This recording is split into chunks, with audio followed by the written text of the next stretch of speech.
Howdy everybody, this is Bake with IronThroneCraft.com. Been getting some questions lately about Victorious Sanctuaries and the best way to do a lot of damage to them. So what I'm going to do in this video is I'm going to go through, I'm going to show you my thought process behind it, show you how you get the most damage done possible to these things. I'm doing level 7 because, it has the best rewards, everything else like that. So this is just my first initial hit. What I do, you can also ask an alliance chat also, is probably a cheaper and easier way to get it done. But you see here I hit cav into infantry. So the Victorious Sanctuary is always only one type of troop.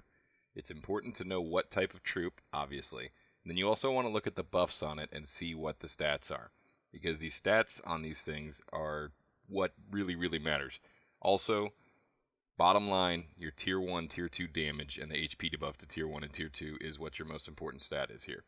So, you see here I'm going into Infidus and I'm putting on various pets and everything else like that. So Infidus is wearing Radiant, and then these are my two Outcry heroes here that I'm going to use. I don't have a maxed out level of Crimson Outcry. If I had a maxed out level of Crimson Outcry, obviously that's what I'd be using on these Sanctuaries.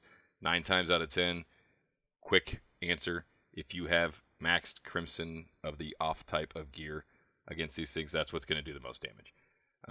You really want to make sure that you're getting as much of the debuffs as you can.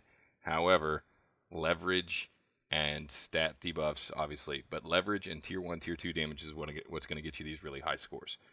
So you see there, I hit with Infidus as my main, and then Outcry as my second too. And you see that I did about 3.5 billion damage to it, or maybe 4 billion, somewhere around there. So now I'm going to go in, I'm going to switch it up, and I'm going to send my Outcry hero as first, number 1, and then I'm sending Radiant as my second one so I can still get those debuffs. And so what you're seeing here is you're seeing my testing process on these Sanctuaries to figure out what does the most damage. You see there, I killed 1.58, did more damage with Outcry leading rather than with Radiant leading. And so now I'm going to go in and I'm going to keep on switching it up. As I did more damage with Outcry, that's because of the tier 1, tier 2 HP debuff on Outcry that you get from the set bonuses. And so now I'm going Outcry, Radiant, and going to hit that there. And so this is kind of boring, but whenever you see people say, oh, this is the best way that the best way to do this, this is how we figure it out. Is go through, hit it one at a time. So now what I'm going to be doing is I'm switching Majestic onto Ivar here. And that's just so I can test and see if I do more debuff on this Sanctuary, if that will allow me to do more damage. The issue here is that Majestic doesn't have the additional damage to tier 1 and tier 2 troops like Outcry does. So you're sacrificing a lot of damage stats for debuffs when you use Majestic. That said, if you're getting crushed by the preemptive strike on these things, then Majestic is going to cause you to hit these harder if you look at the Victorious Sanctuary battle report and you look for the preemptive strike area on it. So see, I led with Majestic that time and I did a lot less damage. Even though I had better debuffs, almost got the HP fully debuffed and almost got the attack fully debuffed. So even though my debuffs were a lot better there with Majestic leading with the double Outcry, the additional damage to tier 1 and tier 2 troops and the additional leverage damage and the additional attack from the Outcry did a lot more damage. So now I'm going Outcry, Majestic, Outcry, and as you can see, like I said, this is the testing process. So you see Outcry leading with Majestic in second place, did more damage than Majestic in first place, but it still didn't do as much as Outcry, Radiant did. And that's just because, again, like I said, Outcry has a whole lot of tier 1, tier 2 damage. And so, as I said at the beginning of this video, in order to do a lot of damage to these level 7 Victorious Sanctuaries, yeah, you need the gear, obviously. That's going to be step 1. But you also want to focus on stacking up your tier 1 and tier 2 damage using pets. Pets are incredibly important. You also get a lot of tier 1 and tier 2 damage, as you can see here. See the tier 1, tier 2 troop HP debuff, and then scroll down here, you're getting more leveraged attack from that. But up to level 15 on these Outcry, Slaughter, and Agility sets, you're getting tier 1, tier 2 HP debuff on your gear. You also get the tier 1, tier 2 damage off of the accessories for Outcry. So as you'll see in a minute, here I'm going to switch over to Crimson gear on Ivar.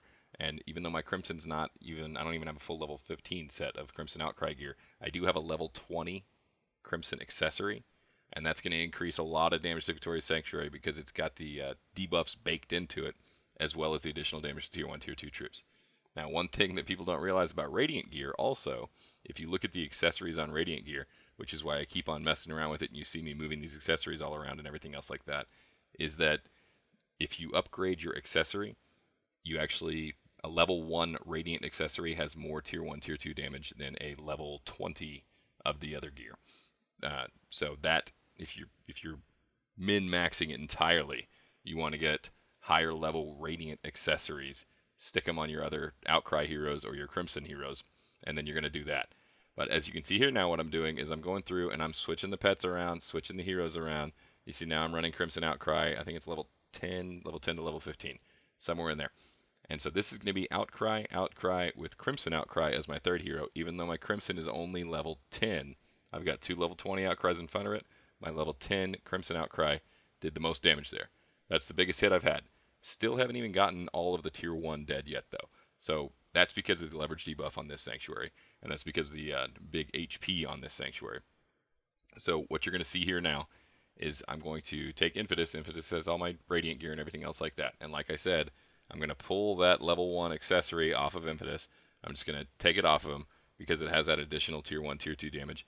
I'm going to go over, I'm going to stick it on my main hero. We've seen that Outcry is doing the most damage. And I'm going to min-max my Tier 1, Tier 2 damage to the maximum extent possible. So I've got Ivar here. You see Ivar has Crimson gear, and I'm putting my highest level pets on all of these. Even though these pets don't actually do archer attack or do infantry debuffs, the fact that those pets, the percentage of increased damage to Tier 1 and Tier 2 goes up astronomically with these pets as you upgrade them. So you basically want to take your highest pets of Tier 1, Tier 2 damage, and you want to stack them on all of your heroes whenever you're hitting. See how I switched off of the archer pets right there, and I switched into using an archer pet, an infantry pet, and a cav pet that are all between level 10 and level 13, and I switched those in order to min-max the Tier 1, Tier 2 damage, and that's what did the most damage for me. So take your gear. You're going to want to take your gear, and you're going to go through, and you need to look at everything that you're hitting with, and you need to see your stats. You need to figure out the stats of the Sanctuary, and then you need to maximize your Tier 1, Tier 2 damage, your additional damage to Tier 1, Tier 2 troops. You need to maximize that entirely, and that will allow you to start hitting these Victorious Sanctuaries a lot harder. If you are getting, like I said before though, if you're getting crushed by the preemptive strike on these level 7 Victorious Sanctuaries because they have so much damage, at that point you're going to want to start attack debuff. You're going to need to debuff some of that attack so that you don't get preemptive struck down. But as you can see there now, I switched everything around. My hardest hit was going to be when I stacked up all that Tier 1, Tier 2 damage. So your pets. That's the biggest thing. Don't be afraid to use normal Outcry, normal Slaughter, normal Cav. Don't be afraid to use the wrong accessory so you can get more Tier 1, Tier 2 damage out of it, because that is an incredibly important stat for the Victorious Sanctuary. Hope that helps. Good luck out there.